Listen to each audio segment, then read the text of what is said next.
तो गुरु किसी महान ज्ञान के खोदे ने कहा है कि इश्क में बस खुशियाँ खुशियाँ ही नहीं दी जाती, थोड़ा दर्द भी देना जरूरी है, वरना बस तुम करते रह जाओगे अपनी बाबू से प्यार और वो किसी और से फड़वा के करवा लेगी चार। सीधे स्पष्ट भाषा में कहें तो तुम बस उससे बेबी बेबी ही बुलवाते रह जाओगे और डैडी उससे कोई और बुलवा लेगा। तो ऐसी ही कुछ घटना पर आधारित है हमारी आज की मूवी, जिसमें आप देखने वाले हो एक ऐसी प्यास से भरी हुई नारी जो निकलती है द्विधारी और उसका बाबू समझता है उसे बेचारी, पर वो नहीं जानता पूरे शहर ने उसकी मारी। तो मूवी का नाम है किलिंग मी सॉफ्टली। मूवी स्टार्ट होती है और हम देख पाते हैं मूवी की मेन कैरेक्टर एलिस को। उसका एक निब्बा बाबू है जो उसकी सारी टेंशन ले लेता है, पर वो नहीं ले पा रहा है, जिस वजह से उसकी बाबू इतनी टेंशन ले रही है। हालात ऐसे आ चुके हैं कि इस समय बाबू अब उसे मीठी खीर समझने लगी है। खैर एक दिन एलिस जब अपने ऑफिस के लिए जा रही थी कि तभी रास्ते में उसका हाथ एक लड़के से टकरा जाता है और एलिस जब उसे देखती है तो भाई साहब देखते ही उसकी कच्ची गीली हो गई।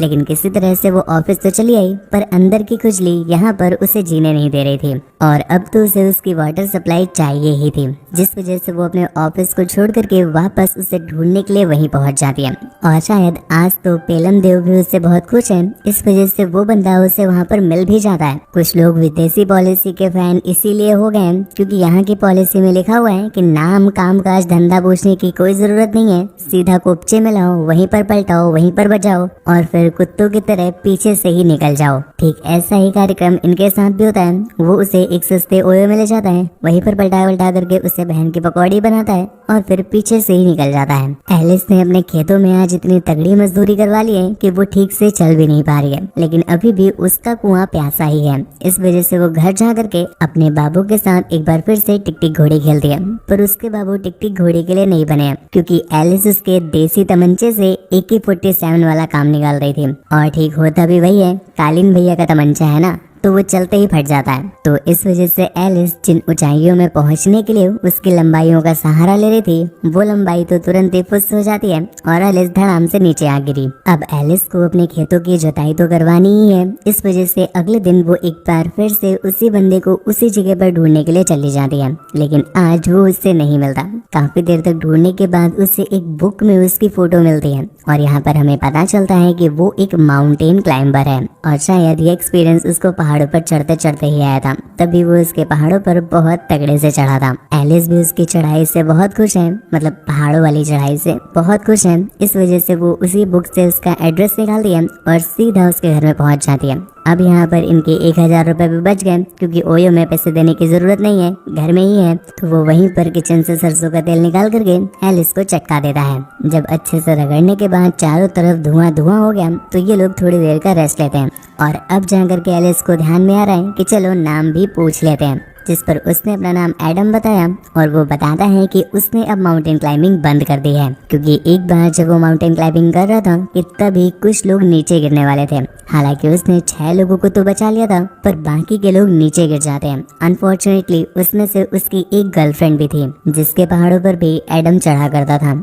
अब जब वो अपनी बंदी के ही पहाड़ों में नहीं चढ़ पा रहा है तो इतने बड़े पहाड़ों में चढ़ने का क्या ही फायदा। इस वजह से उसने पहाड़ों पर चढ़ना बंद कर दिया है और बस अपने बाबू को ही याद करके मुट्ठी चलाया करता है। ये बात जब एलिस सुनती है तो वो फलनी आ जाती है उसके लव में और हम समझ पा रहे हैं कि अब से इनके लेन देन वाला कार्यक्रम और भी तगड़ा होने वाला है। खैर अगले दिन एलिस जब एक बार फिर से उसकी वाटर सप्लाई लेने के लिए उसके घर पर पहुंचती है तो यहाँ पर उसे एडम नहीं मिलता बल्कि उसकी बहन डेबोरा मिलती है। अब डेबोरा की नई भौजाई मिली है तो वो भी उसके साथ बातें पेलना चाहती थी, परंतु एलिस तो कुछ और झेलना चाहती है, तो वो उससे बातों के लिए मना करके एडम का एड्रेस तुरंत देने के लिए बोलती है। डेबोरा ने भी एडम का एड्रेस दे दिया, पर क्या ही फायदा। जब एलिस वहाँ पर पहुँचती है तो एडम घर पर इच्छे नहीं था, इसलिए उसे बाहर की ठंड में उसका वेट करना पड़ा। लेकिन एलिस को भी मजा आ रहा था, जितनी ठंडी बढ़ेगी उतनी ही गर्मी में मजा आएगा, इसलिए वो उसी ठंड में वेट करने लगती है। दोस्तों वीडियो पसंद आ रही हो तो प्लीज एक लाइक भी कर दीजिएगा। और कुछ देर के बाद जब एडम आया तो उसे इस तरह का संघर्ष देख करके उसके पानी आ गया, आंखों से नहीं जिसके बाद वो उसे वहीं पर खुले में ही पलटा पलटा करके चटकाने लगता है। एलिस को भी इस पर बड़ा मजा आ रहा था, तो वो भी उसे गहराइयों में लेने लगती है। अब इनकी पेलम पिलाई का सफर कंफर्म हो चुका है, जिसके बाद से एडम की रेलगाड़ी रोज एलिस के सुरंग में जाने लगती है। पर देखने वाली बात है ब्रो कि एडम जैसा पेलम पुरुष भी एलिस के आगे कमजोर पड़ रहा है, लेकिन उसका कुआं अभी भी पानी मांग रहा है। खैर एडम उसकी इतनी बचाता है कि कुछ दिनों में फट के फ्लावर हो जाती है और अब एलिस को उससे शादी करनी ही पड़ेगी। जिसके बाद वो दोनों शादी वादी कर लेते हैं और जब हनीमून पर जाते हैं तो यहाँ पर तो भैया आतंक ही ढा देते हैं। यहाँ पर तो इनके पास बस दो ही काम है, खाओ पेलो, खाओ पेलो। खैर कुछ दिनों में अपना रगड़म पेलो कार्यक्रम करके जब ये लोग घर पर वापस आते हैं तो एक दिन ये लोग पार्टी में गए हुए थे। तभी वहाँ पर डेबोरा भी आई थी और वो एलिस को एक नेकलेस गिफ्ट करती है। ऐसे करते करते काफी दिन बीत गए हैं और एडम ने उसकी और भी लेना स्टार्ट कर दिया है, जिस पर एलिस की भी अच्छे से कट रही है। पर एक दिन उसके पास बहुत सारे अननोन जगह से लेटर आने स्टार्ट होते हैं और तभी उसे एक फैक्स भी रिसीव होता है, जिस पर दूसरी तरफ से एक लड़की ने लिखा था कि एडम बिल्कुल भी अच्छा इंसान नहीं है, उसने कई सारी लड़कियों के साथ गलत काम किए हैं और शायद वो तुम्हारी भी चटका करके तुम्हें छोड़ देगा। एलिस ये देखकर काफी ज्यादा कंफ्यूज हो जाती है और एक बार में इतने इतने लेटर्स आना उसे काफी परेशान करने लगते हैं। तो वो उसी फैक्स वाले एड्रेस पर पहुंच करके उस लड़की से एक रिपोर्टर बन करके बातें पूछती है, जिस पर उसने बहुत सारी ऐसी बातें बताई एडम के बारे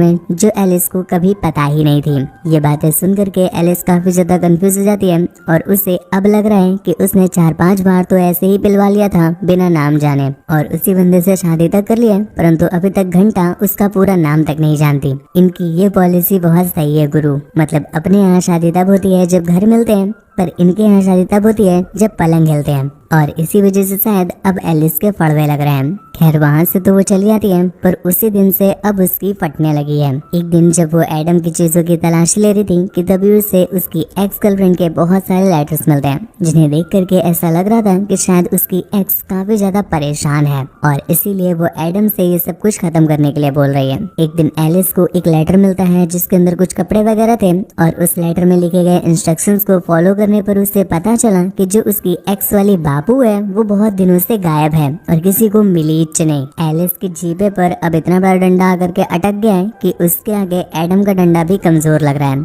और उस डंडे को वो झेल नहीं पा रही। इस वजह से पुलिस के पास पहुंच जाती है, पर पुलिस भी उसकी कोई हेल्प नहीं कर सकती क्योंकि उनके पास कोई सबूत नहीं है। लास्ट में एलिस को डेबोरा की याद आती है तो वो उसके पास अपनी जान और अपनी दोनों बचाने के लिए पहुंच जाती है। पहले तो डेबोरा को लगता है कि शायद उसके बाबू ने आज उसकी बिना पूछे पीछे से ले ली है, इसी वजह से उसकी इतनी फटी पड़ी है। लेकिन वो जब उसे सारी सिचुएशन समझाती है तो उसे समझ में आता है कि ये फटी पड़ी दूसरी फटी पड़ी है। तो वो उससे पूरा मैटर पूछती है, जिस पर एलिस ने उसे बताया कि मुझे एक लेटर रिसीव हुआ था जिसमें लिखा हुआ था कि एडम ने अपनी पुरानी वाली बाबू को अपने ही कैबिन के बाहर दफनाया है, हमें चल करके वहाँ पर देखना चाहिए कि सच में बॉडी है, अगर होगी तो हम एडम की जीपें तोड़वा देंगे। डेबोरा भी उसकी बात मान लेती है और ये दोनों अपने कच्चे बादाम हिलाते हुए वहाँ पहुँच जाते हैं। जिसके बाद एलिस ने उसके कैबिन की खुदाई करने स्टार्ट की और कुछ देर में उन्हें एक बॉडी मिल भी जाती है जिसके गले पर सेम वही नेकलेस था जैसा एलिस के गले पर था।